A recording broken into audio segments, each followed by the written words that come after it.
Bueno, pues nada, vamos a empezar. Supongo que se oye bien sin micro, Uriol. Vamos a ver. Lo que tenemos hoy es una conferencia especial, porque normalmente hacemos los martes conferencias, arquitectura, urbanismo, teoría, historia y muchas cosas, ¿no? Y otros días tenemos asignaturas o conferencias vinculadas a asignaturas de teoría, de composición, en este caso pues del área de urbanismo. Por eso lo hacemos así, también por cuestiones de agenda y de calendario, que no es fácil organizar el lío de las fechas.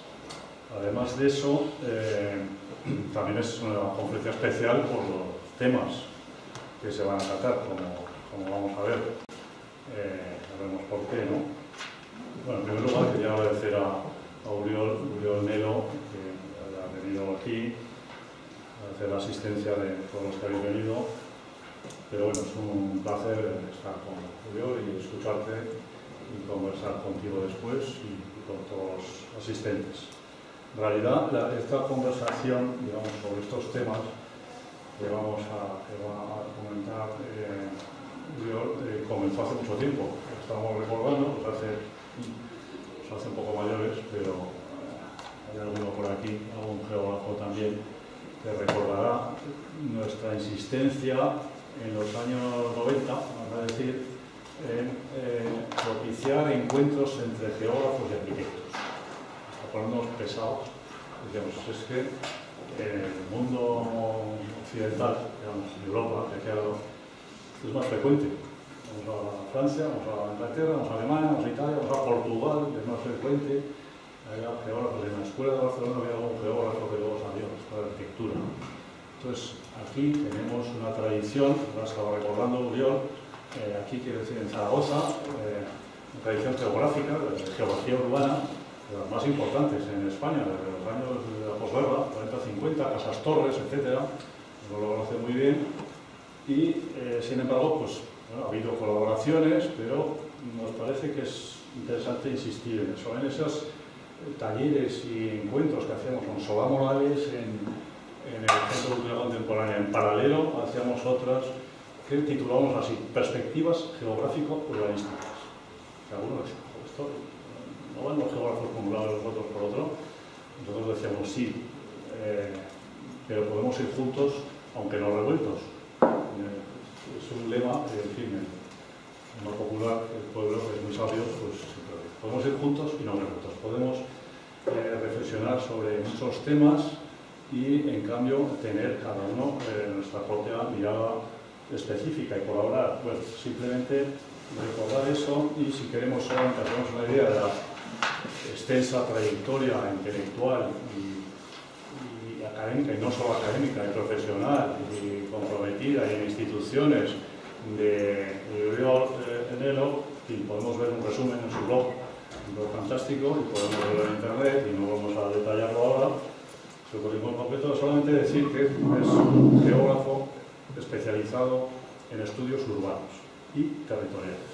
Geógrafo urbano, con visión amplia, se define así, y es autor pues, de una serie de trabajos, numerosas publicaciones, libros, artículos, es profesor en la Universidad Autónoma de Barcelona, ha sido director de un instituto muy importante, que es el Instituto de Estudios Metropolitanos, Instituto de Estudios Metropolitanos en Traducción Simultánea, y director durante un tiempo, los 80 hasta final del pasado siglo, en 99, diputado en el Parlamento de Cataluña hasta 2003, y luego secretario de Planificación Territorial del Gobierno de la Generalitat desde 2003 a 2011, donde, esto no lo dice en su currículum, pero lo digo yo y lo recuerdo conocido, desarrolló una labor fundamental como padre de la Ley de Barrios, primero la Ley de Barrios de Cataluña,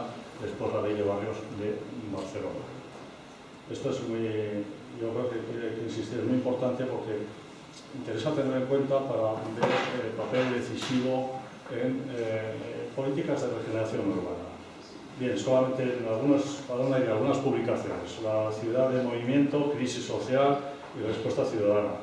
Cities in the First Century, en inglés, y otra, efecto barrio, que tiene mucho que ver con lo que se comenta hoy aquí. Efecto barrio, que es, yo creo que es una expresión muy padre, muy interesante y muy clara. Efecto barrio, segregación urbana, desigualdad social y políticas públicas en las grandes ciudades ibéricas, ciudades españolas y ciudades portuguesas. En fin, entre otros. Solamente me gustaría añadir que esta visión nos interesa mucho porque es una visión, la de Uriol, que es una visión amplia, con perspectiva, se puede decir, sí, geográfica. ¿Por qué nos interesa más la arquitectura? ¿Por qué nos interesa?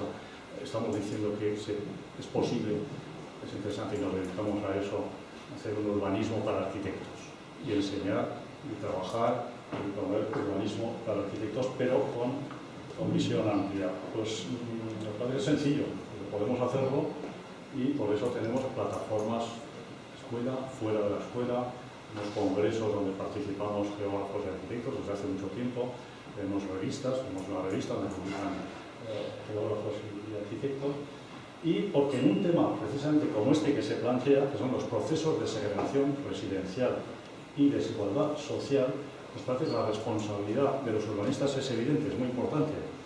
Y es importante, es uno de los retos principales a los que se enfrentan las ciudades, a los que nos enfrentamos, junto con el de la transición ecológica, por eso hablamos de la transición ecológica justa, porque las dos cosas están muy relacionadas. Y simplemente decir, no en estas clases, en los cursos de máster, hacemos referencia, hacemos sesiones específicas sobre una serie de autores, sobre Bruno Secchi, que es sobre Bernardo Secchi y sobre otros autores. Bernardo Secchi, que yo cito en sus artículos, un artículo publicado hoy, mientras venía del tren, ha salido publicado en la revista Metrópolis, un artículo sobre estos temas, donde la primera cita es de Bernardo Secchi. ¿Por qué? Bernardo Secchi, por lo que falleció hace pocos años, arquitecto, urbanista. El libro último, póstumo, se tituló Ciudad de los ricos, Ciudad de los pobres. Y la tesis fundamental era que no solamente es un efecto de la desigualdad social, de segregación en las ciudades, sino que la responsabilidad del urbanismo es intervenir para al menos reducir y equilibrar las cosas, ¿no? Bueno, ya sé un poco como del modo implícito, como decía de Mateis en su proyecto implícito, ¿no? Está esa voluntad de intervenir y para mejorar o garantizar la equidad social y reducir la desigualdad con estrategias de regeneración urbana integral. Pues, por la palabra, porque luego habrá tiempo acotado para debatir las cosas tranquilamente. Cuando quieras, Oriol. Muchas gracias. Pues muchísimas gracias, buenos días a todo el mundo. Sean mis primeras palabras pues, para agradecer muy cordialmente la amable invitación. Con Javier nos veíamos desde hacía tiempo. Él rememoraba nuestras andanzas por Barcelona en los años 90, la mayoría de los presentes no habían nacido. En fin, es un placer muy grande estar aquí con vosotros para hablar de un tema que, en fin, que nos interpela como profesionales y que nos interpela como ciudadanos, ¿no? Esta mañana, al despertarme, por la radio, como siempre, cada mañana, al SER, ¿no? Salía esta información que en París un hogar que ingrese 3.000 euros al mes no puede pagar una vivienda en la ciudad. El Observatorio de la Vivienda en Barcelona, el Observatorio de l'Habitatge, nos dice que un hogar que ingrese 25.000 euros al año debería dedicar más del 45% de sus ingresos a pagar los gastos del hogar. Esto ciertamente nos interpela, ¿no? Nos interpela en primer lugar porque nos pone a todos. Algunos de los presentes quizás estarán pensando en emanciparse y bueno, tendrán esta complicación, ¿no? Y se encontrarán en esta situación de tener que ir posponiendo el momento en que pueden formar hogar. me gustaría no tanto hablar de esta cuestión desde el punto de vista de las dificultades del acceso a la vivienda y la forma como condicionan la formación de hogares y las trayectorias personales, sino más bien desde el punto de vista de cómo la situación del mercado, la vivienda, condiciona la estructura de la ciudad. Y esto adviene a través, esencialmente, del mecanismo que nosotros denominamos la segregación residencial. Este es el tema al que me gustaría dedicar pues los minutos de los que disponemos, ¿no? ¿De qué hablamos cuando hablamos de segregación residencial? Si quisiéramos pasar la próxima, por favor.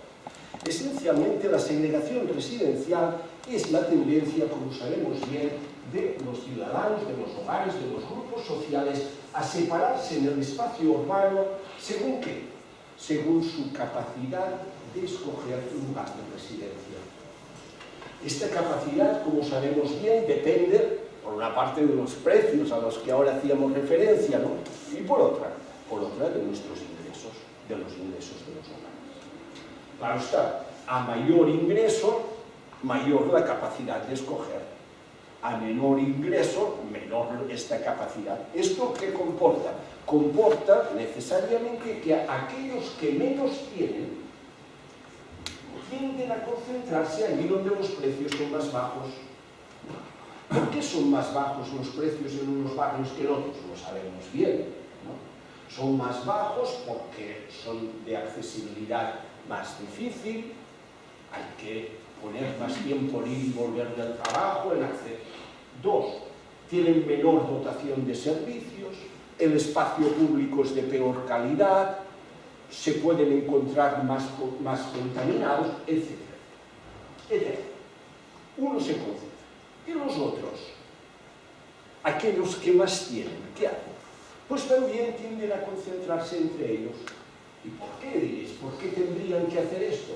Pues para gozar de las ventajas de vivir entre sus pares y también para proveerse de unos servicios públicos sin tener que compartirlos con los otros. De esta manera, la segregación residencial es el resultado tanto, si lo queremos decir así, del confinamiento de aquellos que menos tienen y de la secesión, de la tendencia a separarse de los que más tienen. Hablamos de segregación residencial para referirnos propiamente a la tendencia de separarnos en el espacio urbano en función de nuestra capacidad de acceder a la vivienda. Hablamos de segregación urbana para mencionar la tendencia a separarnos en el espacio urbano según nuestra capacidad, por ejemplo, de movernos, de acceder a los servicios, de disfrutar de las amenidades de la ciudad. Segregación residencial y segregación urbana, pues son como las dos caras de la misma. Hay, como sabemos, una gran literatura muy extensa sobre este tema. Yo aquí os he puesto solo 2 o 3 referencias. Está el libro fundacional de David Harvey, City and Social Justice, que explicaba a partir del caso de Baltimore, ¿no? Aquellas teorías revolucionarias y contrarrevolucionarias en geografía y el proceso de formación del gueto, ¿no? Pues se publicó aquí, esto es del año 73, para muchos de nosotros pues fue un texto muy fundamental, ¿no? Y aportaciones más recientes como esta, la que mencionaba ahora Javier Monclús, ¿no? Città dei ricchi, città dei poveri, de Bernardo Secchi, o la Seeking for Spatial Justice del colega Edward Sawyer. Me gustaría, en nuestra conversación de hoy, avanzar 12 ideas sobre la segregación. Veréis que las 8 primeras se referirán a sus características y las 4 siguientes a las políticas que nosotros podríamos desarrollar para hacer frente a sus efectos. Por lo tanto, que nadie se preocupe, será todo muy breve, a la 1:15 espero haber acabado, esto decía los escolásticos, nunca diré 3 cosas. porque cuando ya se han aburrido de la segunda piensan todavía me falta una tercera. Pues imagínate 12, ¿no? Es un drama esto, ¿no?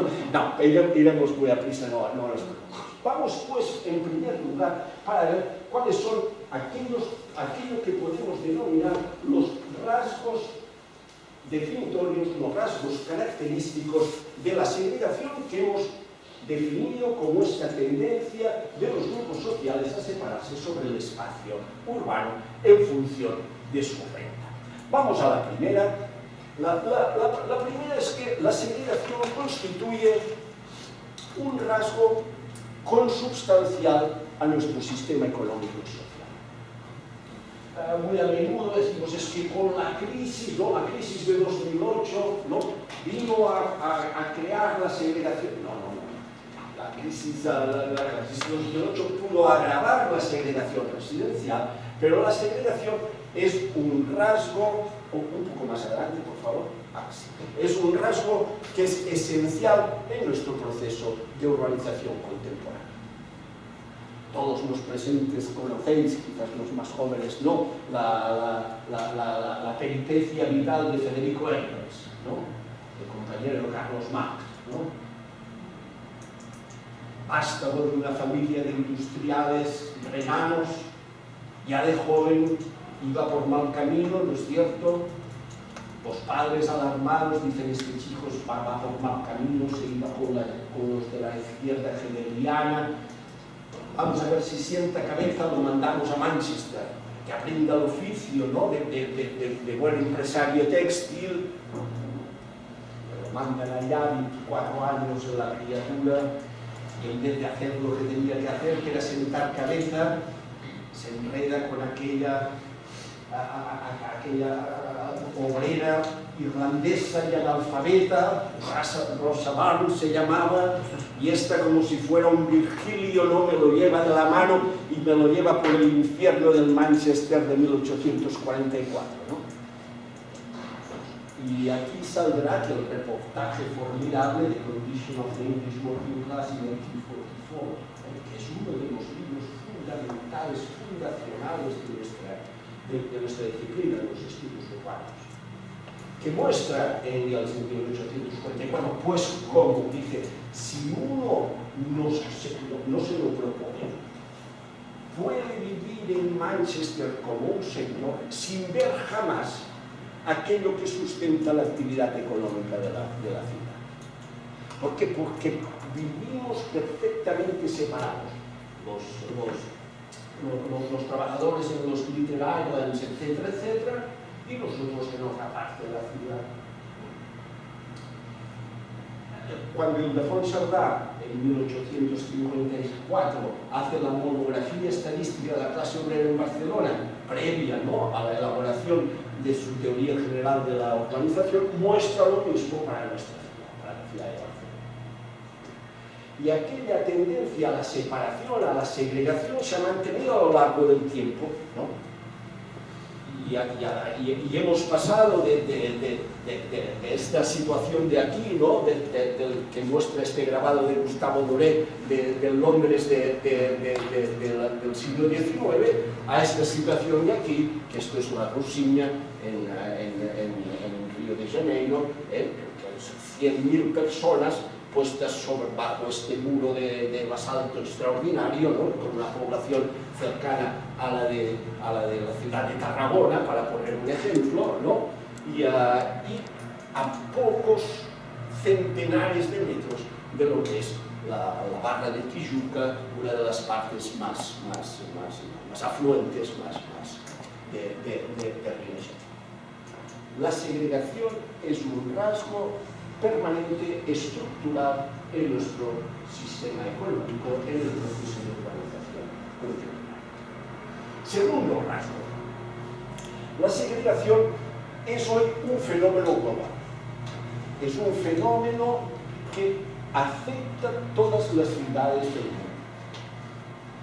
A veces se expresa sobre todo en términos de renta, a veces a través de aquella metáfora de la renta que es la racialización, por ejemplo, en la ciudad de Báltica. Aquí tenemos esta se parece bastante a la imagen que alguien ha seleccionado para nuestro cartel de hoy, que no sé si sería Chicago. Aquí, no. Es Chicago, pues, que son las imágenes, muy bien, que son las imágenes del census americano, ¿no? Pues aquí lo tenéis, Baltimore había conocido, os he puesto esta imagen porque ahora está un poco difuminada. Esto es la bahía de Chesapeake, ¿no? Aquí es donde se cayó el puente, ahora hace pocos días, ¿no? Baltimore se cayó el puente. Vale. Baltimore conoció, como tantas otras ciudades americanas, un proceso de segregación agudísimo en los años 50, 60 y 70, ¿no? Por aquel fenómeno que se denominó el white flight, ¿no? El vuelo de los blancos, ¿no? el enmolarse de los blancos, ¿no? En el momento en que el suburbio americano se va formando, en el momento en que la motorización permite a las familias pues, hacer el commuting entre la ciudad y el condado, la ciudad se vacía de la población blanca y es dejada, sobre todo en manos de la población de color, ¿no?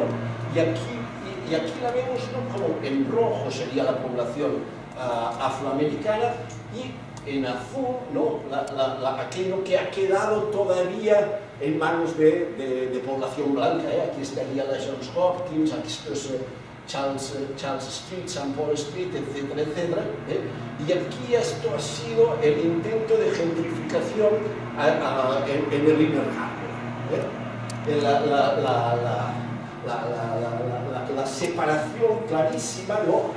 Terminante en la ciudad americana, ¿no? Hasta el punto pues, que vas andando por ahí como en Chicago, ¿no? Y cruzas la calle 25 y hasta aquí eran todos como tú, y a partir de aquí no hay ninguno como tú, y alguien te dice you don't belong here, you better go, porque vendrás mal, que decimos en catalán, ¿no? Que a ver qué va a pasar, ¿no?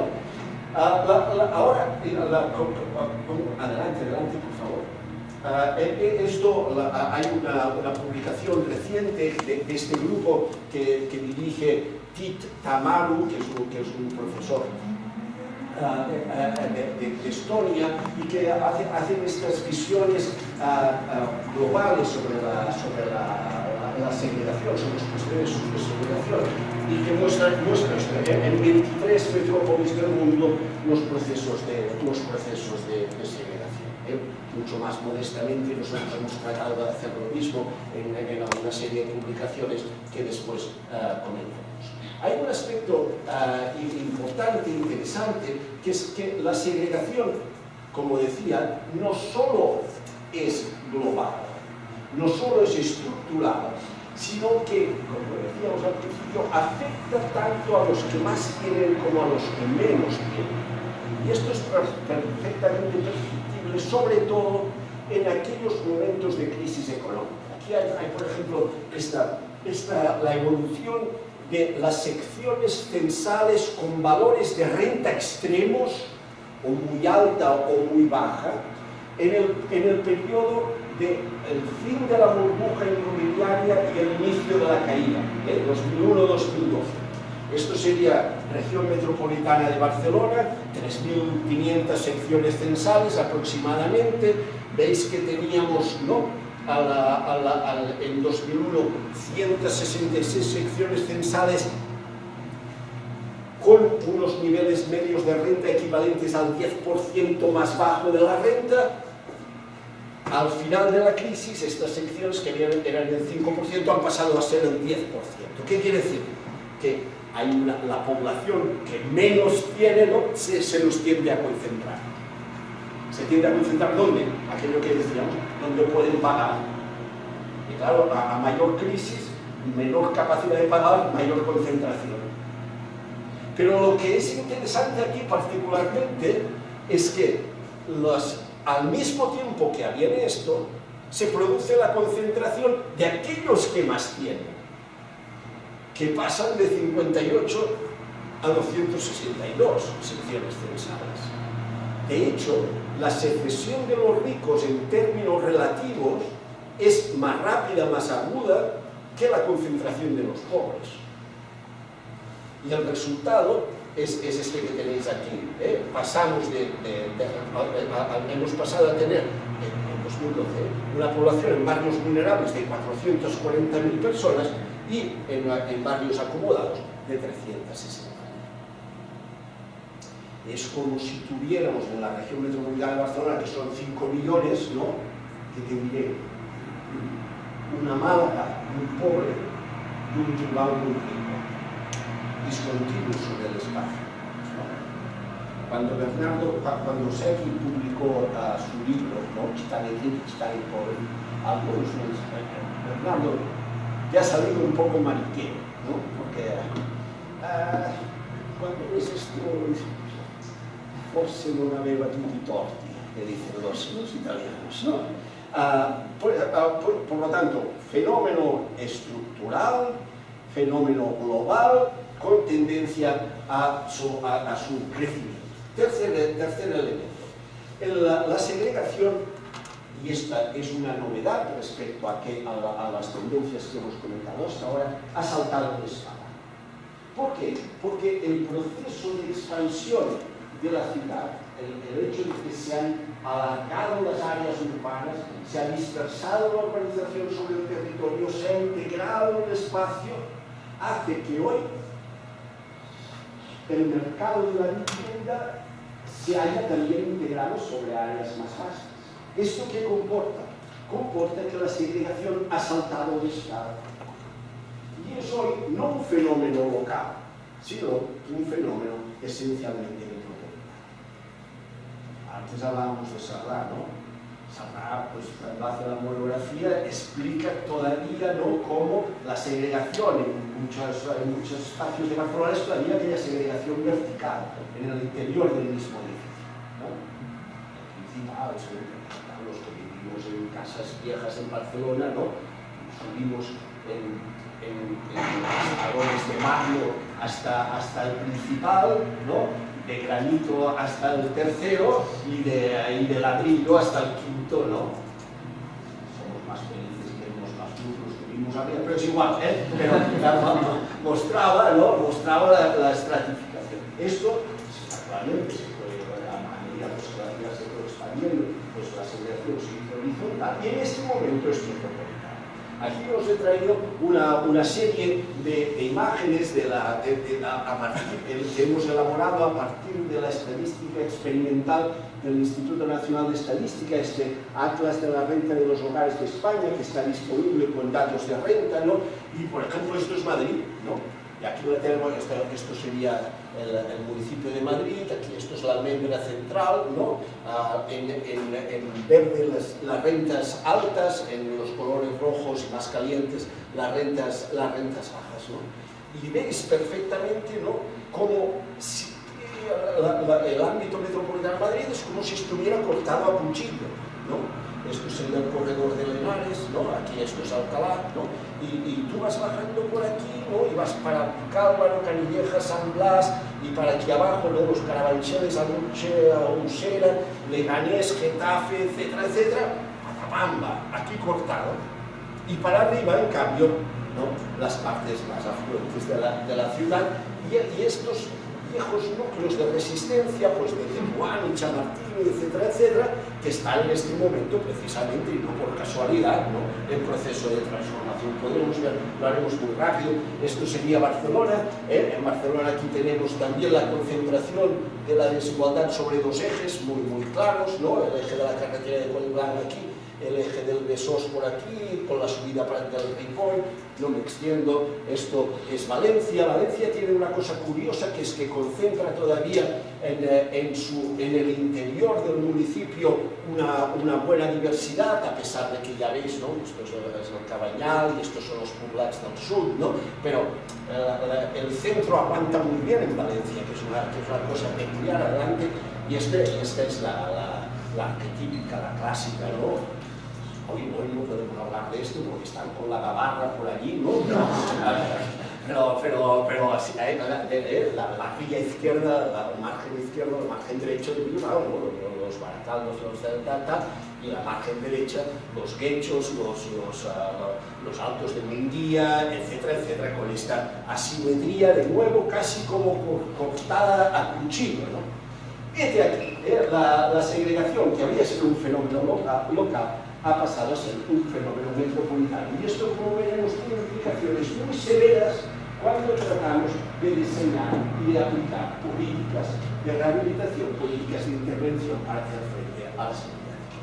Vamos para adelante. El cuarto aspecto es que la segregación es hoy el principal factor explicativo de las desigualdades. Nosotros hemos tenido aquí en España, ¿no?, este debate muy fuerte sobre esto que han denominado la España vacía, que nosotros aquí en Aragón, este ha sido un debate particularmente intenso, ¿no?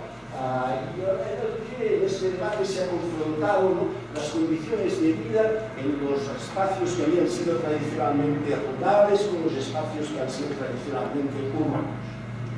Es sin duda una cuestión importante. Ahora bien, cuando nosotros tratamos de medir hoy los factores explicativos de la desigualdad, nos damos cuenta enseguida que hay que tener en cuenta otros aspectos. Los geógrafos, tradicionalmente, aunque dicen que me desmentirán esto, ¿no?, hemos tratado de medir las desigualdades espaciales a partir de tres aproximaciones. Las grandes áreas geográficas, el interior, la costa, el monte y llano, una región con otra, el tema de la convergencia regional, etc.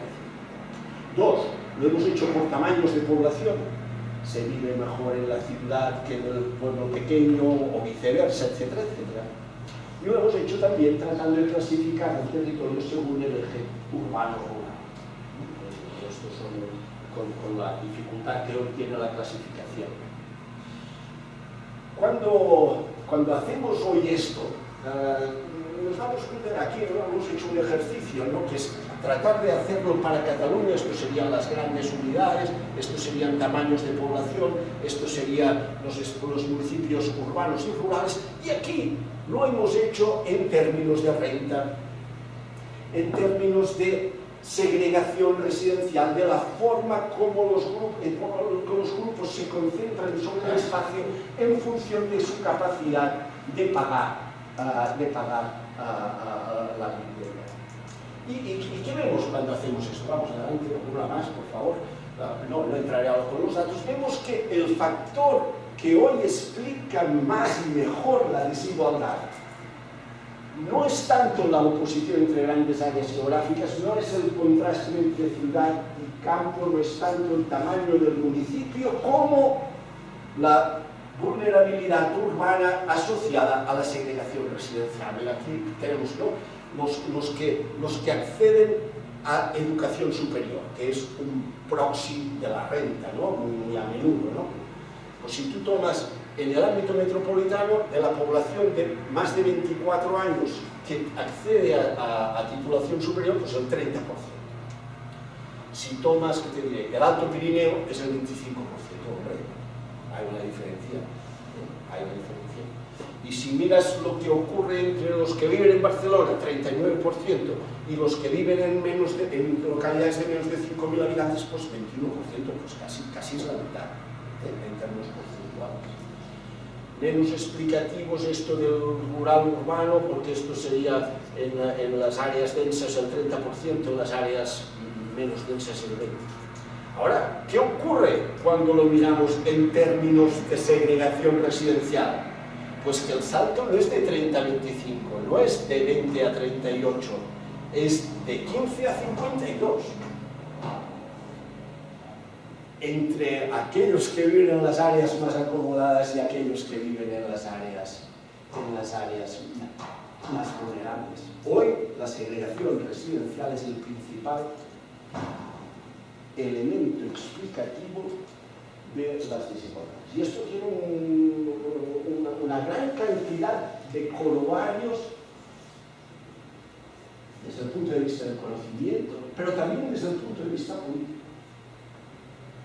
ejemplo, dónde hay que aplicar los recursos, cómo lo hacemos, cómo hacemos, si nosotros lo que nos interesa es tener un territorio más equitativo, nos hemos de guiar más en términos de campo-ciudad o nos hemos de guiar más en términos de segregación residencial. Atención, que está en todas partes, tanto en las áreas tradicionalmente urbanas como las áreas tradicionalmente urbanas. La relación entre desigualdad y segregación, atención aquí, no es lineal. Y aquí hay mucha atención que hay mucho materialismo vulgar en esto, ¿no? Ha crecido la desigualdad, va a crecer la segregación. Pues no necesariamente. Al contrario, a veces el crecimiento de la desigualdad comporta una reducción de la segregación.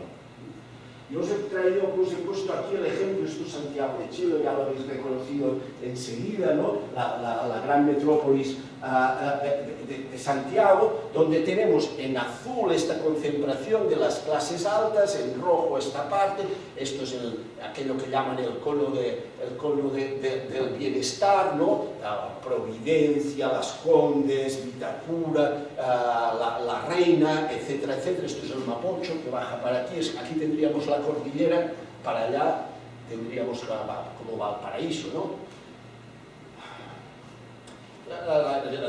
Las desigualdades en Santiago son verdaderamente muy notables, ¿no? ¿Qué está ocurriendo? Que pese a que crecen las desigualdades, la segregación decrece. ¿Por qué? Porque grupos sociales acomodados están viniendo, se están expandiendo desde este espacio de aquí para este espacio de aquí y están conquistando espacios en el antiguo centro urbano que había quedado abandonado, pasando de esta situación, esto es el Cerro de Santa Lucía, pues pasando de esta situación de aquí a estas situaciones de aquí. Eso que podríamos denominar el proceso de gentrificación, en el sentido que es un recambio de la población, ¿no? Pero atención, que mientras esto sucede, mientras los que más tienen entran allí donde vivían los que menos tienen, por un periodo convive. Y en ese periodo la segregación, la separación, se reduce. Por lo tanto, atención que en ¿cómo acabará? Acabará expulsando a los que menos tienen. Pero atención que la relación no es lineal, no es una cosa viene con la otra. Y aquí llegamos a un punto que está, vamos adelante, hasta que la pongamos todo. ¿Qué es el tema que mencionaba Javier?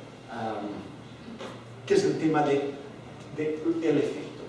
Esto de lo que hemos ido hablando, esto es muy importante, esto de la segregación es muy relevante.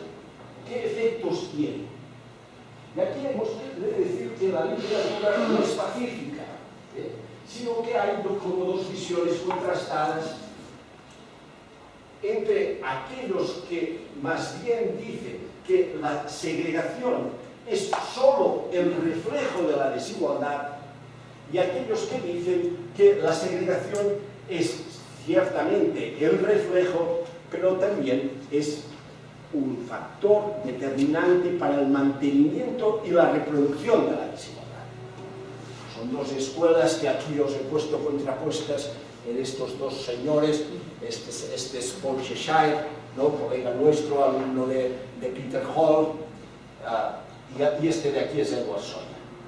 Cheshire, ya lo veis con esta cara de enfadado, ¿no? Lo que nos dice es, escucha, si hay barrios pobres es porque hay pobres.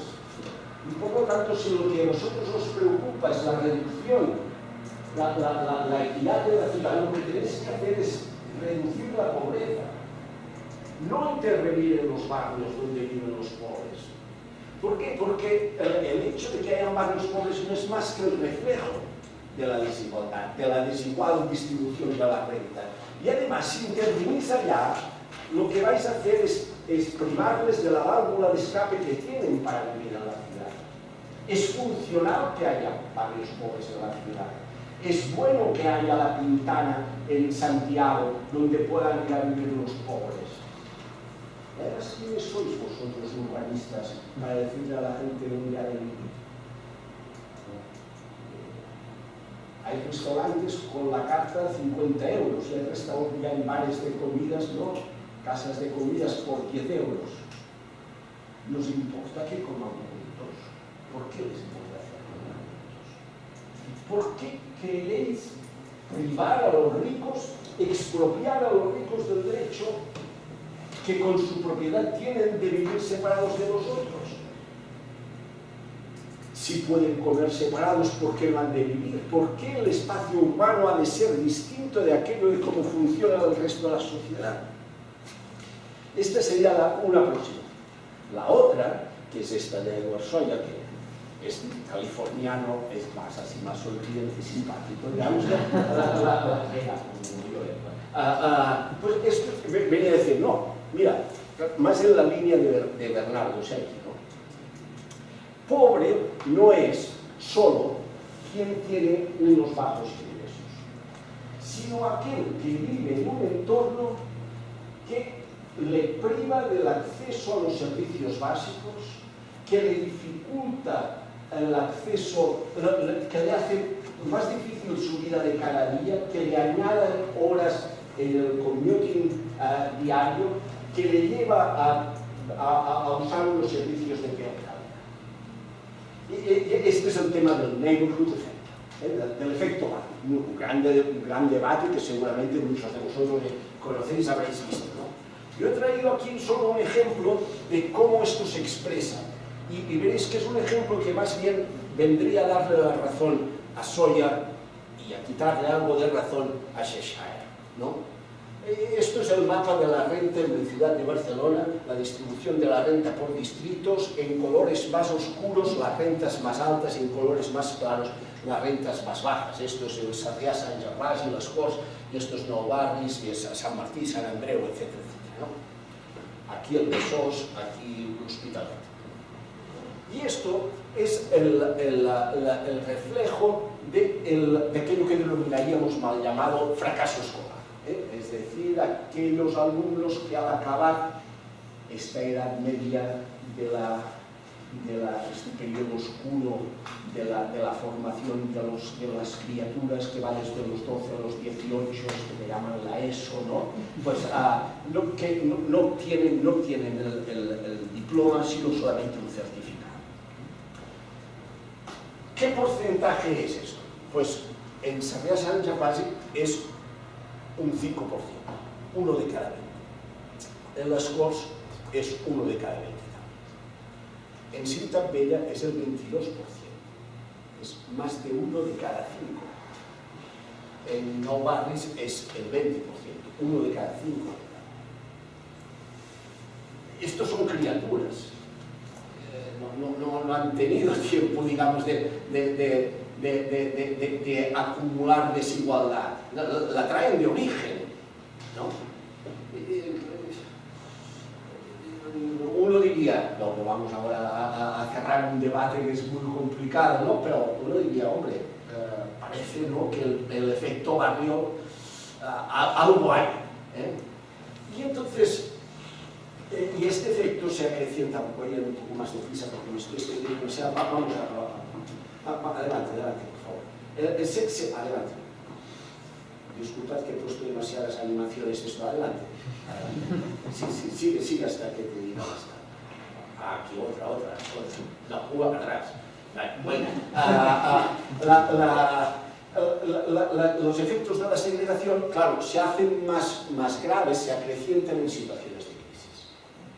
Aquí ahora no lo vamos a detallar, pero esto os he puesto este mapa, esto es de los compañeros del grupo de Agustín Hernández Aja, de los de la Politécnica de Madrid, ¿no?, que estos hacen muy buenos trabajos sobre vulnerabilidad. Esto es el incremento del gasto familiar en energía a partir de la crisis de la guerra de Ucrania. No voy a entrar, pero de nuevo, los colores más oscuros pues son... Y esto es la situación de la crisis de la vivienda, en este caso en un lugar particularmente tensionado, que es la ciudad de Irún, donde, como seguramente sabéis, pues los trabajadores de los hoteles de las discotecas, de los bares, los que limpian, etcétera, etcétera, no se pueden pagar, simplemente no se pueden pagar. Y están viviendo en campings, en furgonetas o en coches. El Valle de Arán, que para tantos de nosotros, ¿no?, pues es un epítome de bienestar, ¿no? Hay esta asociación que se denomina Vaqueiras Son Tots, ¿no?, que es la asociación que agrupa los pisters, las Kellys, las señoras que limpian las habitaciones de los etc., que duermen en furgonetas. Durante la temporada invernal. Si agrupáramos todas las furgonetas donde duerme esta población en un solo lugar del Valle de Arán, sería la segunda población más poblada, valga la redundancia, del Valle después de Viena. Y vamos adelante y entremos ya al... ¿Y qué podemos hacer con esto? Y con esto voy a acabar. Claro, ¿qué se puede hacer frente a la situación de la segregación? Claro, nosotros hemos dicho al empezar, ¿no? La segregación es el resultado de la combinación de dos factores. Por un lado, la renta, ¿no?, la distribución de la renta. Por otro, los precios de la vivienda, el acceso a la vivienda. Por lo tanto, hay una cosa que resulta obvia, aunque se nos escape de nuestro campo específico, ¿no?, es que una distribución más equitativa de la renta podría, en principio, resultar en una menor segregación, como es obvio. ¿Esto qué requiere? Esto requiere políticas fiscales, regulación del mercado de trabajo, el incremento del salario mínimo, renta mínima de inserción, etcétera, etcétera. El hecho, por ejemplo, ¿no?, de que el salario mínimo interprofesional haya pasado en los últimos 5 años de 700 euros a 1.143, pues implica que mucha gente que tenía una dificultad muy alta en materia de vivienda, en principio pueda tenerla. ¿Qué ocurre? Pero que está el otro factor, que es el factor del mercado de la vivienda. El mercado de la vivienda, como todos sabemos, no es nuestro tema, propiamente nuestro tema de hoy, no voy a entrar ahora en esto, se encuentra en una situación muy peculiar, que es aquella situación provocada por la financiarización del mercado, es decir, por la entrada de una gran cantidad de activos financieros procedentes de mercados bursátiles al mercado inmobiliario, donde obtienen un rendimiento superior a aquel que obtendrían, ¿no?, en depósito bancario o en el mercado bursátil. ¿Esto qué provoca? Provoca un alza extraordinaria de los precios, frente a la cual, digamos, los privados tenemos mucha dificultad para competir, ¿no? ¿Por qué? Porque las viviendas se están comprando no por su valor de cambio, perdón, no por su valor de uso, sino por su valor de venta. Es una forma de fijar el capital y de mantener su valor y de verlo incrementar. Bueno, ¿qué podemos hacer frente a esto? Y ahora no vamos a entrar aquí, no vamos a entrar a la discusión. Os he puesto como un poco una batería de 10 cosas que podríamos hacer en el mercado de vivienda. Para ejemplificar y para sacarlo de nuestro debate de cada día, tomemos por ejemplo lo que hacen en Francia con aquello que denominan la Loi de Solidarité et Renouvellement Urbain, ¿no?, la ley de solidaridad urbana. ¿Qué hacen estos? Como sabemos, ¿no?, la situación nuestra es mucho peor que la francesa en términos de acceso a la vivienda, porque nuestro parque de vivienda protegida es muy chico, es solo el 2% de la totalidad del parque. En Francia, ¿cuánto tiene? Pues tiene el 20%. París, por ejemplo, tiene el 21%. Nosotros en Barcelona tenemos el 2%. ¿no? Por lo tanto, nuestra capacidad como poderes públicos de intervenir, de afectar los precios es muy chica. Los franceses, además, pero que están preocupados porque se les ha producido una concentración de la vivienda pública en algunas partes. Y esto es una paradoja, precisamente porque han hecho mucha vivienda pública y la han hecho agencias estatales, y estas agencias estatales tenían el suelo en unas partes de la ciudad y no en otras, se han concentrado allí la población más vulnerable. Es el fenómeno de las banlieues que todos conocéis. ¿Qué hace la ley de solidaridad urbana? Pues dice, fija un plazo temporal, 2030, 2035, depende de ahora entraremos en la casuística, en la que todos los municipios han de llegar a obtener un porcentaje mínimo de vivienda protegida. El 20% inicialmente, ahora es el 25%. Esto sería la metrópolis de Lyon, ¿no? Algunos ya estarían muy bien, estos en verde, y otros estarían muy mal, estos en rojo. La cosa peculiar es que además la ley prevé no solo que es obligatorio hacerlo, sino que prevé un mecanismo de penalización. Es decir, que si tú no cumples, vendrá Monsieur el Prefet, ¿no?, con la gorra de plato, como si fuera gobernador civil, y le dirá, señor alcalde, por cada vivienda que usted no tiene hecha, son tantos francos, que ya no son francos, son 10 euros, que la República no le va a dar. Y se lo van a detraer de los fondos públicos. Las políticas de vivienda, que de nuevo, si después queréis podemos entrar un momento a comentarlas, es una de las maneras que podemos hacer. La siguiente es la provisión de equipamientos. Claro, nosotros decíamos, los precios son más bajos en unas partes que en otras porque disponen de menos vagones, de menos ayudas. Cierto.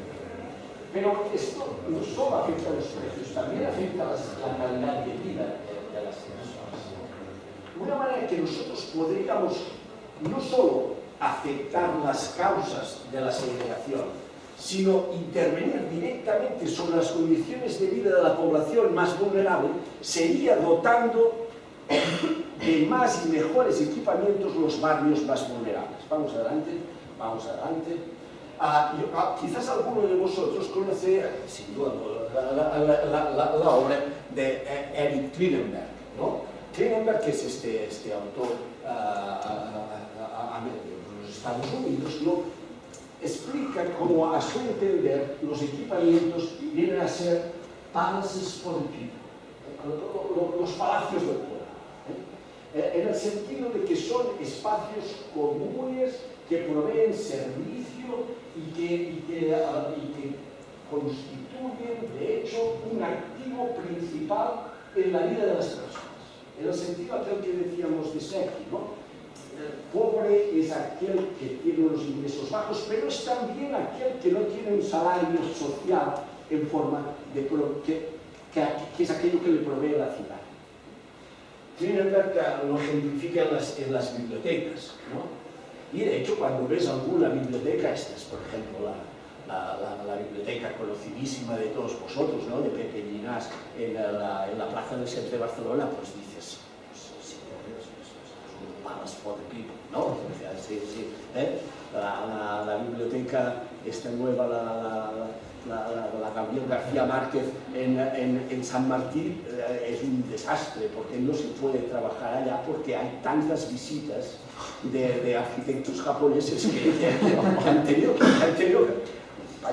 que poner horas, que no se puede, porque ya seguro que habéis ido con todos los alumnos. Ya estabais vosotros enredando ahí, los pobres ahí tratando de hacer los deberes. No hay que ir.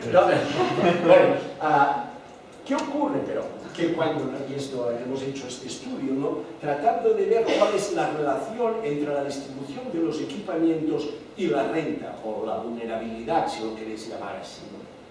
Y aquí tendríamos un índice de vulnerabilidad por quintiles. Esta sería menor vulnerabilidad, esta sería mayor vulnerabilidad. Estos son los equipamientos, ¿no?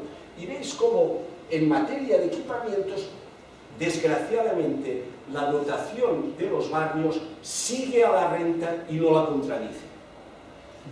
Para entendernos, los más acomodados tienen prácticamente el doble del porcentaje de equipamientos que los más vulnerables. Y esto es para los equipamientos privados mucho, pero también, desgraciadamente, para los equipamientos públicos. La distancia, aquí tendrías la distancia entre el primer tintín y el último tintín. Se produce así la paradoja, ¿no?, que aquellos que más requerirían de los servicios públicos, por razón de los precios, van a vivir en los barrios donde hay menores servicios públicos, ¿no? Claro, nosotros podríamos tratar de intervenir, ¿no?, para procurarlos, y con esto podríamos... Ahora, tercer aspecto. Vamos, adelante, por favor, otra vez. Muy bien. Tenemos una dificultad muy grande para hacerlo esto. ¿Cuál es la dificultad? La dificultad es que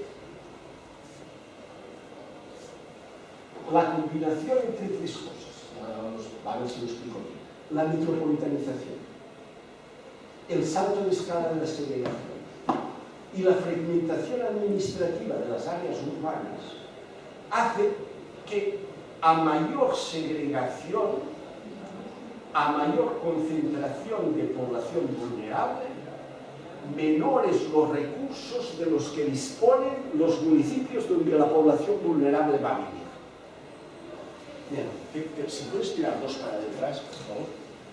Esto es un ámbito esto es el Vallès, ¿no? Esto es Sabadell, esto es Terrassa.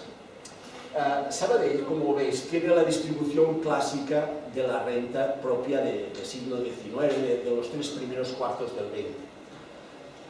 La población acomodada, los industriales, los Toulouse, los Llobets, etcétera, en el centro de la ciudad, y los barrios con más vulnerables en la periferia de la ciudad, allí donde llegó la inmigración de los años 50, 60, etcétera, etcétera, Espronceda, Campo Amor, Torre Romeo, Camputxaner, etcétera.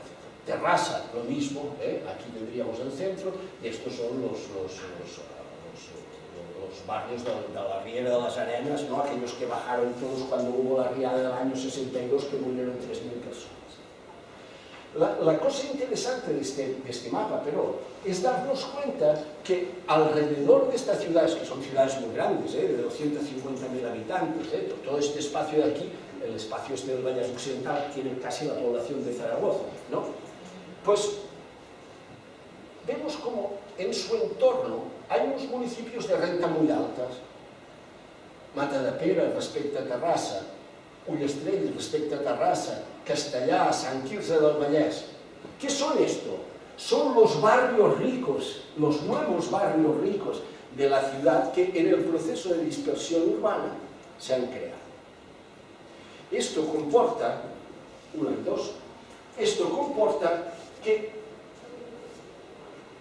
los recursos de los que disponen los municipios para hacer frente a las necesidades de los ciudadanos sean muy desiguales. De nuevo, aquí hemos hecho un ejercicio que es clasificar los 163 municipios de la región metropolitana de Barcelona por los ingresos que disponen per cápita. Estos son por cuartiles, estos serían los ingresos medios por cuartil, ¿no? Hay municipios que ingresan 940 euros y hay municipios que ingresan prácticamente 1.600 euros. Para entendernos, Sant Cugat ingresa 1.700 euros por cápita y Badalona 800. ¿No? ¿Dónde vive la población más vulnerable? Pues el 75% de la población más vulnerable vive en municipios del primer cuartil. Del cuartil que tiene los ingresos más bajos. Y si miramos los que viven por debajo de la media, el 96% viven en municipios con ingresos por debajo de la media. ¿Qué ocurre esto? Pues es la paradoja esta que comentábamos, ¿no? Aquellos que menos tienen van a vivir en los municipios donde hay menos servicios y la capacidad de proveer estos servicios por los propios municipios se ve mermada, dificultada, porque su base fiscal es inferior a la de ellos.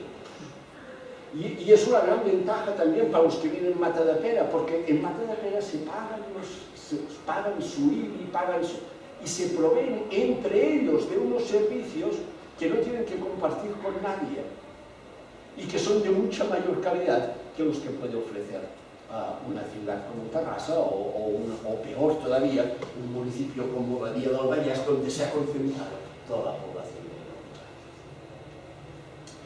Y esto nos lleva a una última cosa, ¿no? Necesitamos, sin duda, para esto, políticas de rehabilitación de alcance supramunicipal.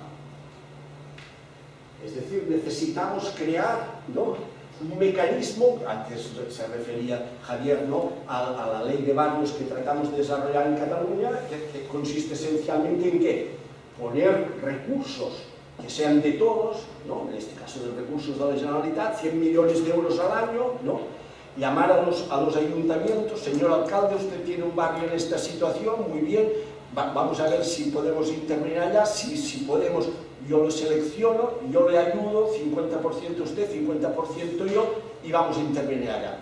Él podría, no porque no tiene los recursos. Yo podría, no porque no tengo el conocimiento. Y si trato de hacerlo desde lejos, sabemos que vamos al fracaso, ¿no? Por lo tanto, vamos a que lo haga el ayuntamiento, pero le vamos a dotar de los recursos para hacerlo. Y este mecanismo, que es un mecanismo de perecuación fiscal, de redistribución fiscal, es absolutamente necesario.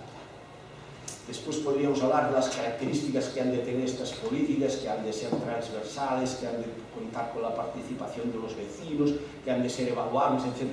No es nuestro. Me gustaría, pero, referirme a un último tema, y con esto acabo, lo prometo, porque son la 1 y 5, que es la necesidad de gobernar los efectos de las políticas de rehabilitación. Las políticas de rehabilitación pueden tener ciertamente efectos muy positivos, pero pueden tener también algunos efectos perversos. ¿En qué sentido? En el sentido que si nosotros mejoramos las condiciones de vida de un barrio, es muy posible, digamos, es probable que el mercado se dé cuenta. Y al darse cuenta el mercado es posible que suban los precios. Y si suben los precios, corremos el riesgo de que aquellos para quienes hemos tratado de mejorar las condiciones de vida no puedan seguir viviendo en el barrio. O ellos o sus hijos. Y se vean desplazados. Por lo tanto, depende de cómo nosotros con estas intervenciones de rehabilitación podríamos acabar generando en lo contrario de lo que desearíamos generar, ¿no?, que es un incremento de la desigualdad en vez de una reducción de la desigualdad. Vosotros sois urbanistas y lo vais a ser, ¿no?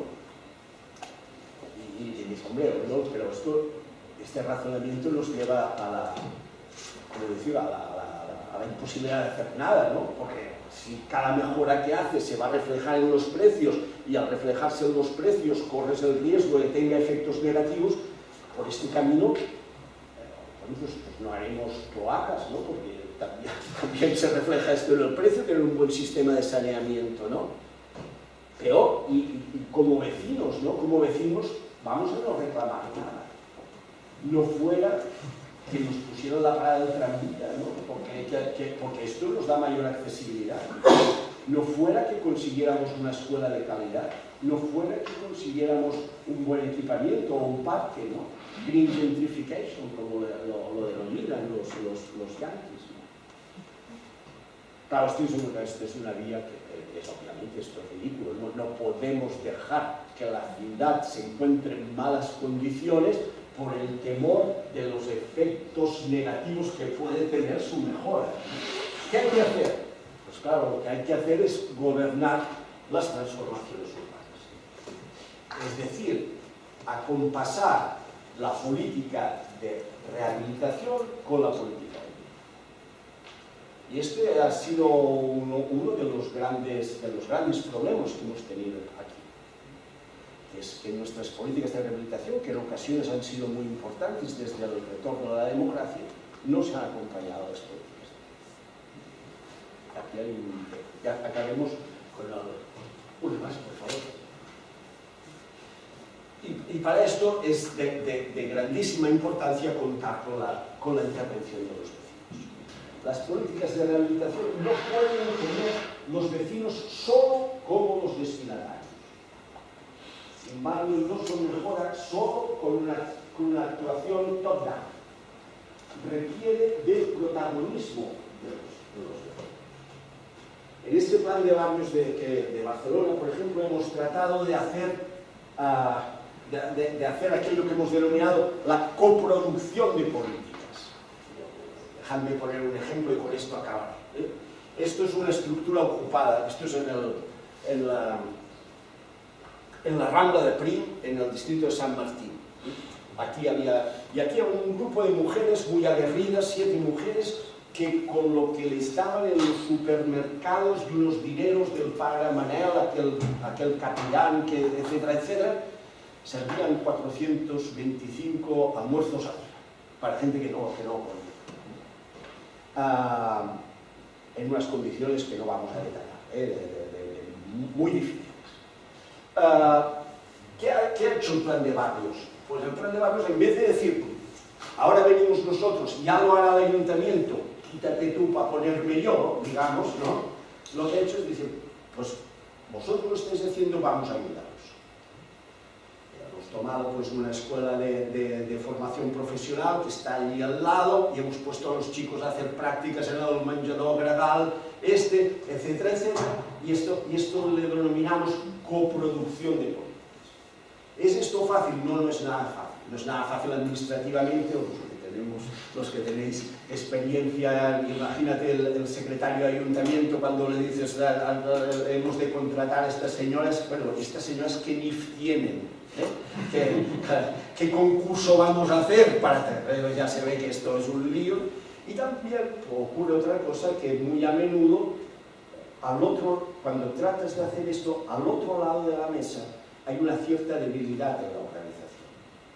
Porque por desgracia, la vulnerabilidad social se acompaña muy a menudo de la escasez del capital social, es decir, de la capacidad de organizarse, de la capacidad de relación, etc. Acabemos.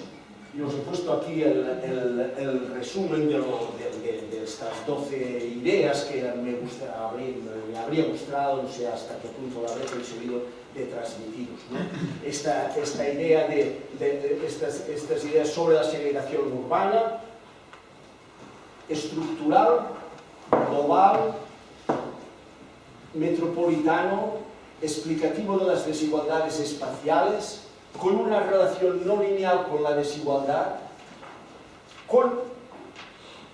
constituyendo no solo el reflejo, sino una causa de la desigualdad y con crecientes efectos en situaciones de crisis. Y frente a esto, ¿qué podemos hacer? Por una parte, claro está, las políticas de renta y las políticas de vivienda, y después, desde el punto de vista de las políticas urbanas, redistribuir equipamientos, ver en qué forma podemos revisar las finanzas locales, integrar fiscalmente los recursos de los municipios, gobernar las transformaciones y implicar la ciudad. Estas son las reflexiones sobre el tema de la segregación que yo quería compartir con vosotros esta mañana. Nada más, muchas gracias.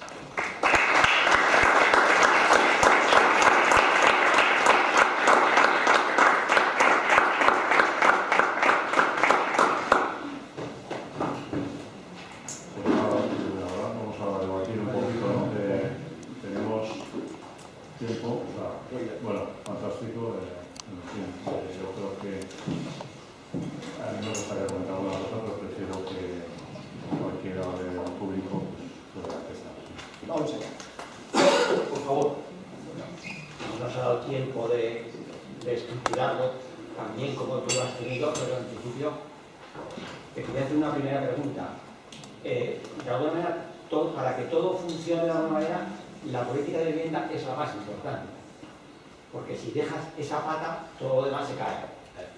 Entonces, la esta ley francesa que has explicado, que bueno, la han dejado ahí, en la medida en que todos los municipios deben tener un porcentaje de vivienda pública para alquiler con lo cual están manejando el tema de la vivienda, con lo cual esa medida es básica para evitar procesos de gentrificación, de financiarización, de meterse de fondos, etcétera, de turistificación, todos los problemas que estamos viendo en todas las ciudades. Con lo cual, si no hacemos eso, seguramente vamos a fallar, aparte de que podamos hacer equipamientos, que también es una medida fundamental. Cierto. En Francia, como sabemos, tiene una peculiaridad, ¿no? Que tienen estas agencias estatales para la producción de lo que llaman HLMs, ¿no? ¿No? ¿Qué hacen? Pues toman unos recursos que son fiscales, se ponen en estas agencias estatales y los municipios están teóricamente, ¿no?, obligados a poner a disposición suelo para construir. Esto ha tenido como un efecto muy positivo en el acceso a la vivienda para las personas más desfavorecidas, ¿no? En Francia, pese al ejemplo que poníamos de los arrondissements centrales en París al iniciar, que verdaderamente los precios de vivienda libre son desmesurados, ¿no? Pero hay una parte muy importante, ¿no?, de vivienda que es asequible, a diferencia de lo que nos ocurre a nosotros, ¿no?, que como cuando se produce la tensión en el mercado no tenemos este cojín, ¿no?, este 20%. En otros países, en los Países Bajos, como sabemos, pues puede llegar en algunas ciudades al 40% de la vivienda protegida, ¿no? ¿Cuál es el efecto negativo, si lo queremos decir, de esto? Que los municipios que han puesto suelo a disposición, o allí donde había sobre todo suelos urbanos, han sido los municipios preocupados por la población vulnerable, como normalmente municipios de tradición progresista, y allí se ha concentrado mucha población.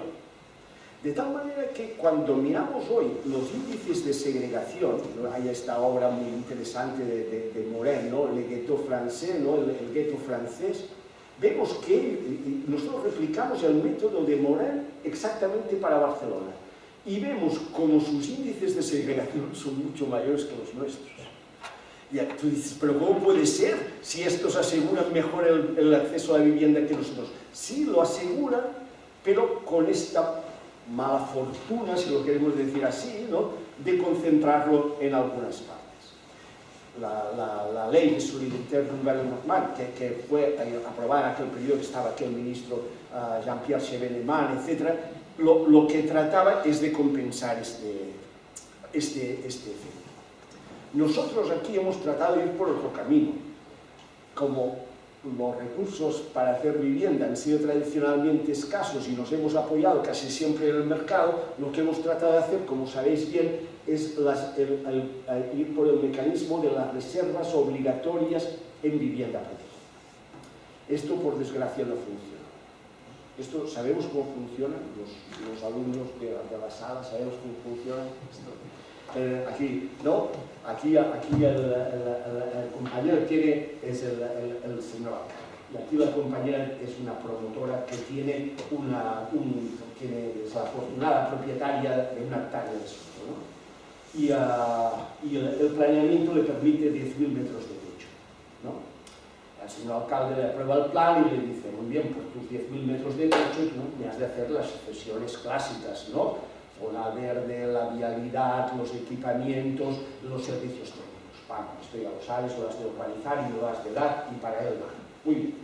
Cuando ella se pensaba, ya feliz, ¿no?, que tenía sus 10.000 metros y ahora verás, ¿no?, la administración le dice, el 30%, el suelo necesario para la construcción del 30%, en Cataluña es el 30% de la vivienda, del techo, lo vas a vender no al precio libre, sino al precio que te va a marcar la administración. Atención, que el 30% del techo, como sabemos bien, te da la posibilidad de hacer mucho más que el 30% de las unidades, porque al ser las viviendas protegidas de una superficie media de 70 metros y las libres pues de una media de 100 metros, con el 30% del techo vas a hacer el 40 o 45% de unidades de vivienda. Esto estaba en la legislación, por ejemplo, en la nuestra está desde 2004, lo pusimos. Y la ley de 2007, la de suelo, pues ya lo incorporó. ¿Qué efectos ha tenido? Pues muy escasos. Muy escasos. En muchos casos los promotores, no como la compañía que seguro que lo habría hecho, no, pero los promotores lo que han preferido es hacerla libre y dejar vacante el suelo reservado, ¿no? Esperando que ya vendría seguramente una desregulación y que al final no se lo van a dejar hacer, ¿no?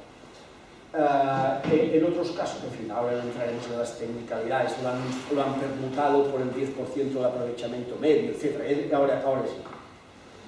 Una posibilidad sería hacer operadores públicos de vivienda que trataran de movilizar estas reservas obligatorias. Esto en Barcelona hemos tratado de hacer con lo que llamamos un operador metropolitano de habitatge. No os voy a decir que ya hemos tenido mucho éxito, pero con nosotros, ¿no? Pero sí, el tema de la vivienda es claro. Más cuestiones. Ahí al fondo. Se han quedado horrorizados durante el apoyo. Más cosas. Una cosa creo que está clarísimo. Clarísimo lo complejo de estos temas y la claridad de la explicación, ¿no? Sistemática. Pocas dudas, digamos. Solo alguna, ¿no? Yo creo que esta visión que decías ahora, comparada, es fundamental, ¿no? Ver qué pasa en Europa, pasa por aquí, pasa en las ciudades españolas, estas paradojas de las ciudades francesas en esa intervención, pero luego resulta que puede haber más relación, como dices ahora. En cambio, en las ciudades en Alemania, en Austria, pues es modelo porque tiene una tradición, y en Holanda, porque llevan un siglo haciendo vivienda pública, ¿no? Y siguen, ¿no? Siguen. Entonces, yo supongo que eso es factor clave, ¿no? Vas por ahí, te dicen, aquí, ¿qué pasa? Pues que la mitad de las viviendas en Viena, a pesar de ser una ciudad dinámica y que crece y que hay migración y todo lo demás, pues es accesible por eso, ¿no? Pero haciendo esas comparaciones estupendas y espectaculares, ¿no? De ciudades españolas, yo decía, bajando a los ejemplos que ponías aquí, decía, en el caso de Barcelona, el mapa metropolitano lo veía bastante verde comparado con Bilbao, Valencia, sobre todo Bilbao, sí, a escala metropolitana, joder, o sea, es espectacular en Bilbao, la periferia a la margen derecha, y en Barcelona, en cambio, cuánto verde, ¿no? Cuánto verde quiere decir que dominan las clases acomodadas. Y bajando a escala del municipio, en cambio, a escala del municipio de Barcelona, hostia, pasa al contrario, me parecía demasiado negro, los barris, que siempre se ha considerado, y yo, vamos, lo he visto y conozco gente y mucha gente, soy usuario de la Guardia, he estudiado mucho, un poco, y se vende con razón, yo creo, sí, como uno de los éxitos de intervención de lo que era un conjunto brutal de barrios muy degradados, hechos unos zorros, digamos, que han mejorado gracias a intervención en vivienda, equipamiento, espacio público, infraestructuras, etcétera, ¿no? Sí, sí. Y en cambio sale lo más negro. ¿Qué ha pasado ahí? Sí. Bueno, claro, aquí hay una cosa que depende mucho de la distribución de los grupos, también de la densidad del área urbana. Como nosotros sabemos, Barcelona había sido ha sido tradicionalmente una ciudad de una altísima densidad, ¿no? El municipio central tiene 100 kilómetros, vosotros afortunados que tenéis 1000 kilómetros cuadrados, nosotros tenemos 100. El municipio de Barcelona, donde viven 1,6 millones de habitantes, pues tiene 100 kilómetros cuadrados, una décima parte del municipio de Zaragoza, ¿no? Y por lo tanto es una densidad altísima, ¿no? Prácticamente 17.000 habitantes por kilómetro cuadrado, que es más alta todavía si tenemos en cuenta que aquí está Collserola, que se lleva casi el 30% del término municipal. Bueno,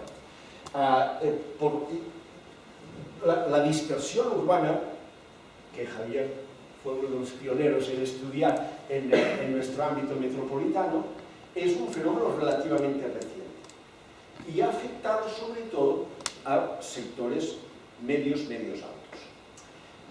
Y esto ha provocado que algunos municipios hayan cambiado, digamos, ¿cómo decir? El proceso de segregación a escala metropolitana ha llevado a los municipios de baja densidad a especializarse en rentas medias altas.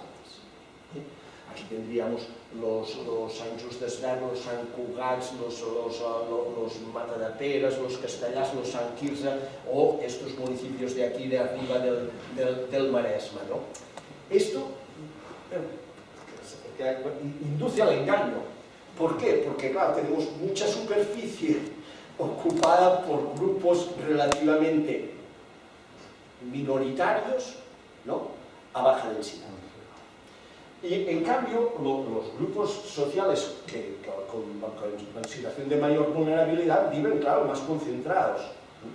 Y aquí los tenemos. Por ejemplo, el eje del Besòs, este de aquí, es uno de los ámbitos de mayor concentración de vulnerabilidad, no solo de Cataluña, sino de España, y en algunos aspectos, digamos, admitirían bien el parangón con otras ciudades europeas.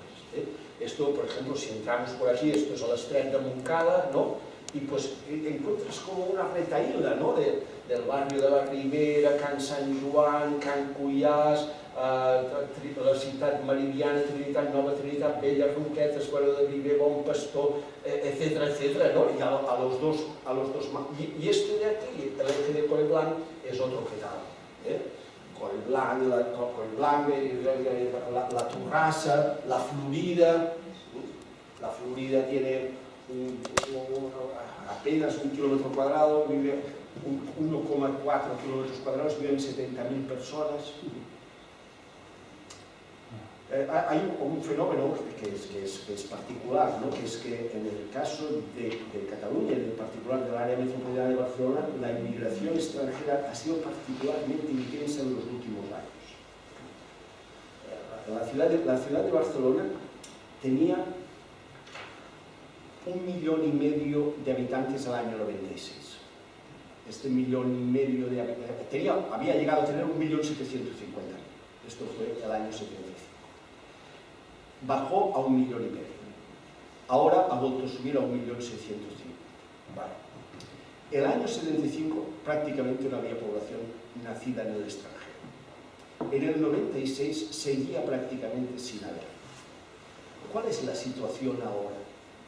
La situación es que la población española, nacida dentro de los límites del Estado español, ha sido bajando. Ha pasado de 1.750.000, 1,5 millones, 1.100.000. ¿Y cómo es posible, pues, que la población de la ciudad vuelva a crecer? Porque la inmigración ha sido tan fuerte que no solo ha compensado las pérdidas, sino que ha revertido la tendencia. En la ciudad de Barcelona, 1 de cada 3 personas que allí vivimos es nacida fuera de España.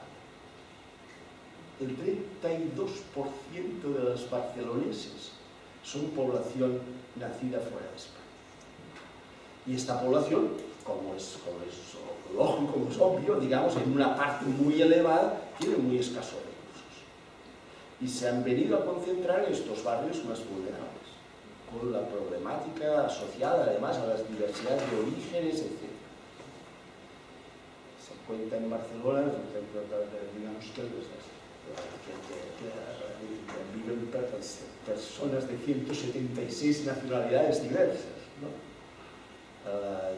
En fin, y esto, pues los colegas del Centro de Estudios Demográficos, Andreu Domingo, Antonio López Gay, etcétera, han estudiado esto, y si alguien está interesado en este aspecto de la relación entre segregación y migraciones, han hecho trabajos verdaderamente muy interesantes. Más cuestiones.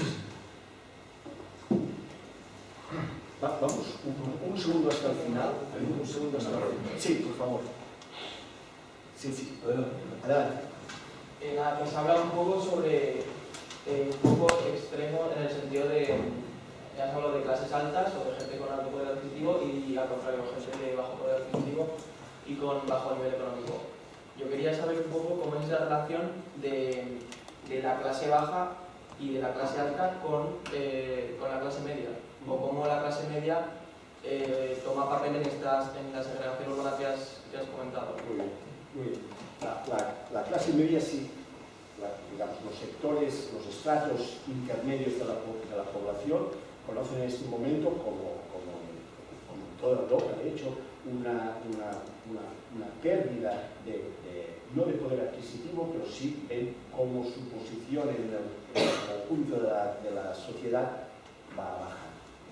Esto es común en toda España. Ahora se acaban de publicar, quien esté interesado para estos, los datos de aquello que denominan el World Inequality Database. Esto es este instituto estadístico que dirige Piketty, el economista francés, y que da datos de la evolución, de la distribución de la renta y la riqueza para todos los países del mundo anualmente, y permite este contraste entre el 10% más acomodada población y el 50% más vulnerable. Son datos muy interesantes y muestran esto, muestran como este 50%, entre el que nosotros normalmente podríamos, pues la clase media, ¿no? Va perdiendo posiciones. En una situación en la que el mercado de la vivienda está particularmente tensionado, ¿qué supone? Supone que para la gran mayoría de la población, también de estas capas medias, se ha convertido en un problema gravísimo vivir en la ciudad. Es decir, el acceso a la vivienda en la ciudad pasa a ser un problema irresoluble. El alquiler medio en Barcelona es 1.178 euros al mes. Y se alquilan las habitaciones, cada vez hay más mercado de habitaciones, entre 400 y 700 euros al mes.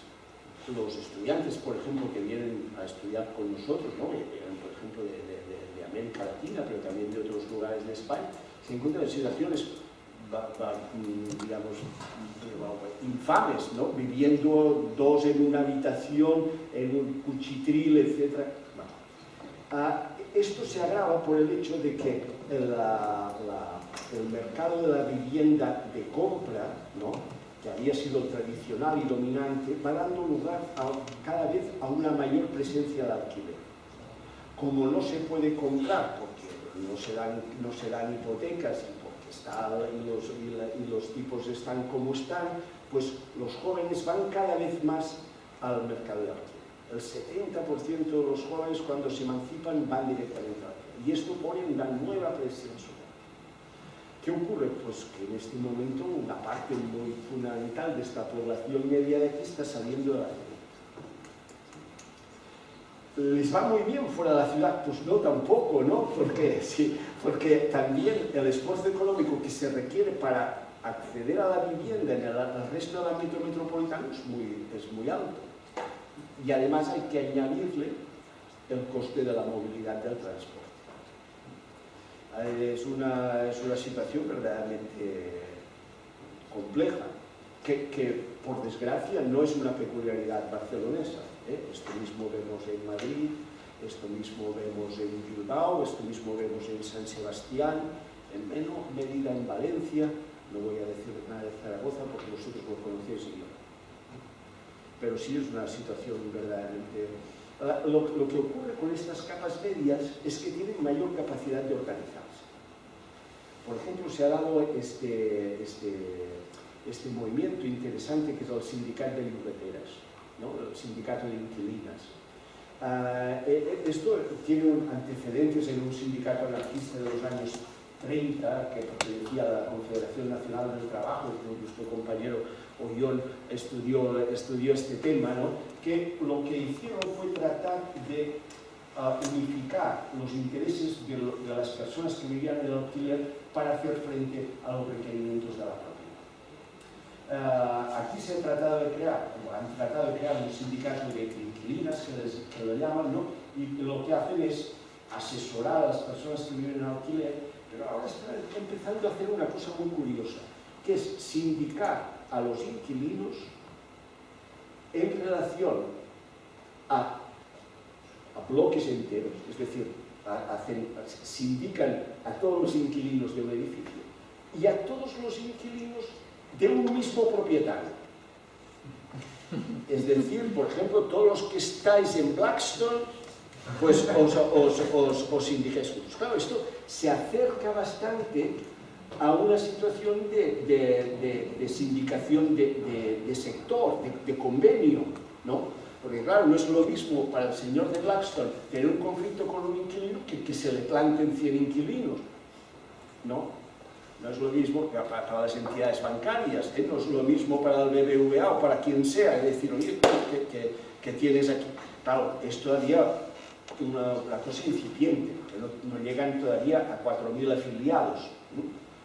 Pero 4.000 afiliados ya empiezan a ser alguna cosa, ¿eh? Y esto, los grupos de estos medios tienen mayor capacidad de organización. De hecho, cuando hablas con los compañeros que llevan el sindicato, pues el que no tiene un doctorado en políticas públicas tiene uno en arquitectura, ¿eh? Digamos, son gente muy formada que saben atenerse a los intereses, ¿no? Yo quería mostraros una cosa más, dale una más a esta, por favor. Aquí os he puesto solo unas pocas referencias que no tienen. Esta es una, si me perdonáis la tontería, esto es como una trilogía que hicimos sobre la segregación, ¿eh? El primero es Barrios y Crisis, que va precisamente de este tema, es decir, de la relación entre la segregación y la capacidad de organizarse de la población. Que es el estudio que hicimos con Ismael Blanco. El segundo es Efecto Barrio, que es el debate de qué efectos tiene la segregación. Y el último es este que se titula Reconstruir Fraternidad, que viene a ser unas líneas de políticas públicas en materia para hacer frente a la segregación. Los tres están publicados por Tirando Blanc en Valencia. Y esto es una cosa peculiar, para si a alguien le hace gracia de verlo, que es, hicimos, cuando surgió la pandemia, como todo el mundo, ¿no? A ver qué podemos hacer, ¿no? Se nos ocurrió desde la universidad, desde la autónoma, hacer como un ejercicio de cartografía colaborativa, ofreciendo pues, nuestros medios para publicitar, si lo queremos decir así, las iniciativas solidarias, ¿no? Esto casi para nuestra sorpresa empezó a crecer y se alcanzó 34 grupos de investigación en muchos países del mundo, especialmente en Europa, en América Latina, etcétera, etcétera. Total, acabamos censando más de 3.000 iniciativas solidarias en muchas ciudades del mundo. Lo que hemos hecho es cruzar estos datos con los datos de la red y para ver la relación entre esta capacidad de organizarse y la segregación residencial, con estos resultados que decíamos, ¿no? Una mayor segregación. Y esta es simplemente para aquellos que sigáis los temas estos esta es la revista Papés, que es una revista que nosotros usamos mucho y que tiene algunos números dedicados específicamente a las cuestiones de la segregación residencial, por si alguien tiene interés específico en esto. La entrevista de hoy, ¿no? En el último número. Muy bien. ¿Había alguna pregunta más? Bueno, en primer lugar, muchas gracias por la charla. Ha sido muy interesante en el contexto de la asignatura de Urbanismo 3, que es una asignatura dedicada al planeamiento, estudio de documentos. Me parece muy interesante la exposición, primero por cosas que a veces no le dan mucha importancia a nosotros como arquitectos, parece que vamos directamente al análisis de la forma y del problema, pero la importancia del dato, o sea, de tener la información y de saber analizarla. Y luego la importancia de explicar el fenómeno desde un punto de vista más complejo, más global y la historia en distintas situaciones. Pues esta cuestión de la segregación me parece que lo has explicado de una forma magistral, ¿no? La pregunta sería, porque es un tema que luego, como comenta también Teófilo, tema que toca a muchas políticas transversales, la movilidad de los dirigentes, que son las cuestiones del urbanismo, pero poniendo como centro la cuestión de la segregación, parece que puede ser incluso una línea de trabajo que debería ser prioritaria en muchas políticas urbanas, en la planificación de las legislaturas de la función política. Entonces, me gustaría saber si se enseñan muchos ejemplos, pero si hay de verdad alguna ciudad en la que podamos fijarnos, que hayan puesto a la cuestión de la lucha contra la segregación residencial como política principal y en sus planes, en sus políticas, y si hay, no solo en el ámbito académico, sino en alguna ciudad que después pueda mostrar hoy resultados tangibles en esa corrección, si ha habido un seguimiento en la evaluación. O sea, si tuviésemos que ver alguna ciudad que realmente esté implementando eso de forma sostenida, ¿qué ciudad crees que podríamos fijarnos? ¿No? Es difícil de responder esta cuestión, porque de hecho las políticas, el éxito o el fracaso, hay un problema muy grave en la evaluación de las políticas de rehabilitación. Yo me he dedicado a esto pues, más de 20 años, ¿no? Y sabemos evaluar la política, si es transversal, si es participativa, si es, no sé, todo, si es innovador, todo eso. Pero a la hora de medir el impacto social, tenemos unas dificultades enormes. ¿Por qué? Porque no actuamos, no es un experimento de laboratorio que podamos aislar, ¿no? Por ejemplo, nosotros aplicamos la ley de barrios en Cataluña, una inversión verdaderamente muy notable, ¿no? Entre 2004 y 2010. 600 millones de euros aplicados en los barrios más vulnerables en Cataluña. Cuando estábamos a mitad, en 2008 llegó la crisis. Claro, cuando miras, escucha, pero las condiciones de vida en nuestros barrios han mejorado, pero han empeorado. Pero esto es culpa del fracaso de la política. ¿Hasta qué punto lo puedes decir, no? Entonces lo que hicimos fue ver si la posición de nuestros barrios respecto a la media municipal había empeorado o había mejorado. Y los resultados no eran muy malos, en el sentido de que caían menos de lo que deberían haber caído. Pero hay mucha dificultad para ello. Este es un primer problema. El segundo problema es que los efectos de las políticas de rehabilitación son muy demorados, ¿no? Como los efectos de la política de vivienda, ¿no? Javier nos decía, Viena, claro, pues vaya broma, ¿no? Porque estos empezaron a la mañana siguiente de la Primera Guerra Mundial, Viena la Roja, todo lo que nosotros sabemos, etcétera, etcétera. Claro, tienen 65.000 viviendas públicas en el centro de la ciudad y los tienen desde hace un siglo. Pues claro, esto tiene un efecto muy notable, ¿no? Quisiera de todas maneras decir una cosa. En el caso de las ciudades españolas, nosotros tenemos un recorrido que no es nada despreciable a escala europea. ¿Por qué? Porque desde el advenimiento de la democracia, sobre todo en los años 80, 90, la intervención que se hizo en los barrios más vulnerables fue verdaderamente muy notable. Y por ejemplo, antes se refería a Javier, ¿no? La intervención en barrios como los de Londres. El otro día llevábamos a una colega de París 8 y a una colega de Cambridge a visitar Ciutat Meridiana y Torrebaró, y andábamos por ahí y tal. Y la estación, bueno, íbamos mostrando el espacio público, las viviendas y tal. Y estas compañeras decían, solo les decían, bueno, este es el barrio más pobre de Barcelona. Are you really convinced that this is the worst neighborhood in Barcelona? Porque se pensaban que les estábamos escondiendo algo, Porque, y yo nos decía, sí, hombre, que sí. Claro, esto te decía, escucha, espera que te llevaré un día a las Valíes, te llevaré un día a San Denis, y verás lo que es un barrio. Pascual Maragall alguna vez me había dicho, dice, en nou barris hi ha les millors condicions de vida obrera d'Europa. Seguramente es una exageración, pero algo de razón tenía. En el sentido que de dotación de equipamientos, de calidad de la urbanización, de accesibilidad en transporte público, etc., es peculiar a escala europea.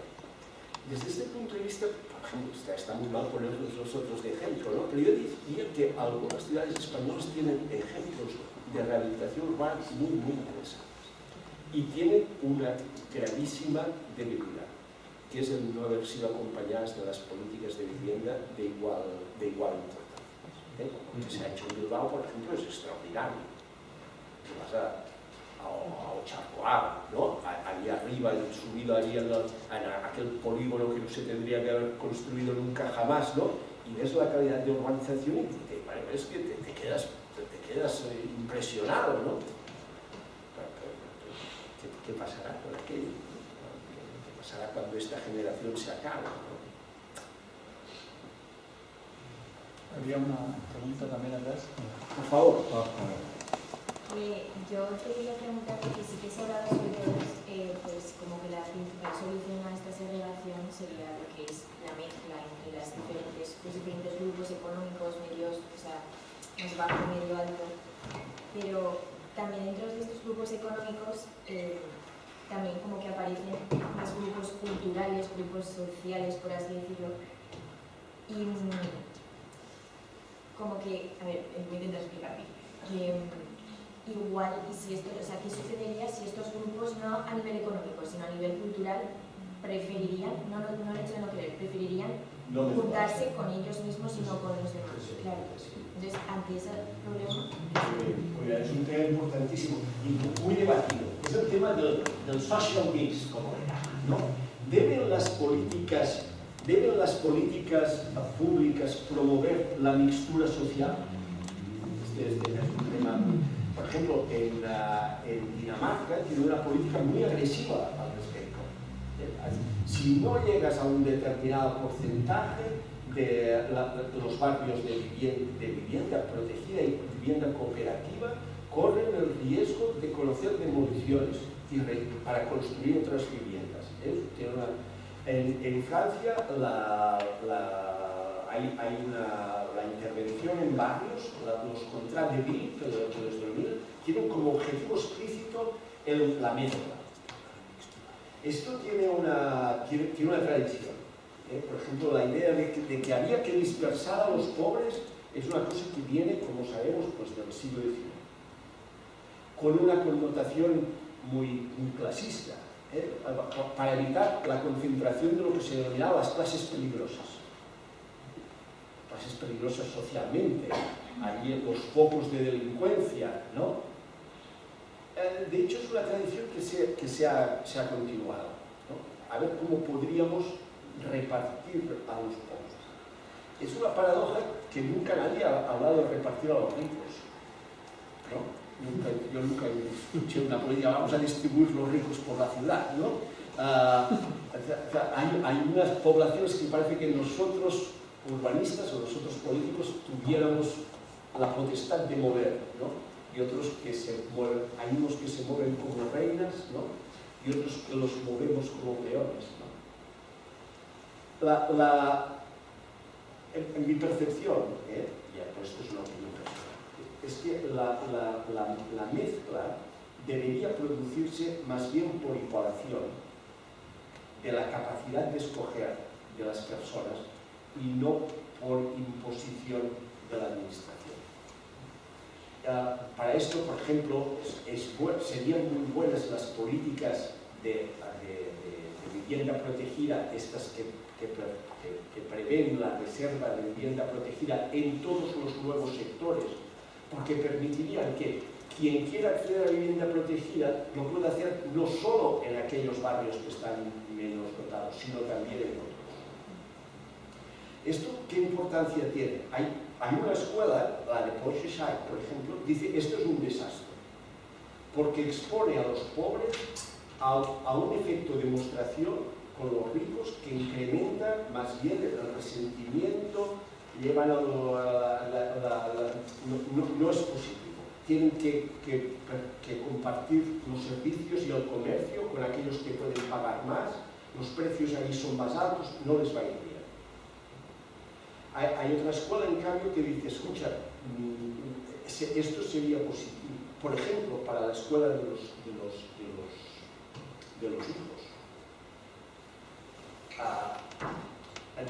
Acaba de publicarse un artículo muy interesante de Xavier Bonal, un catedrático de la Universidad Autónoma de Barcelona, sobre las migraciones escolares en Barcelona. Es que es una cosa muy peculiar, ¿no?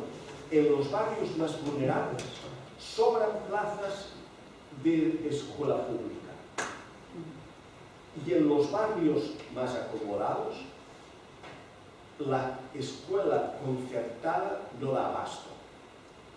Y cada día hay literalmente decenas de miles de movimientos de niños de unos barrios para otros. ¿Cómo es posible esto? ¿Por qué la gente va a escolarizar al niño apagando más y más lejos de casa?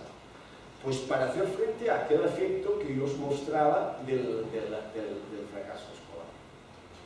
Claro, si en vez de llevar al niño pudiéramos vivir allá, pues quizás ya le tendríamos mezclado de entrada, ¿no? Y quizás entonces el efecto discriminatorio de la educación sería aquí hay todo un tema. ¿Qué os parece? Creo que le damos total bastante a la conferencia.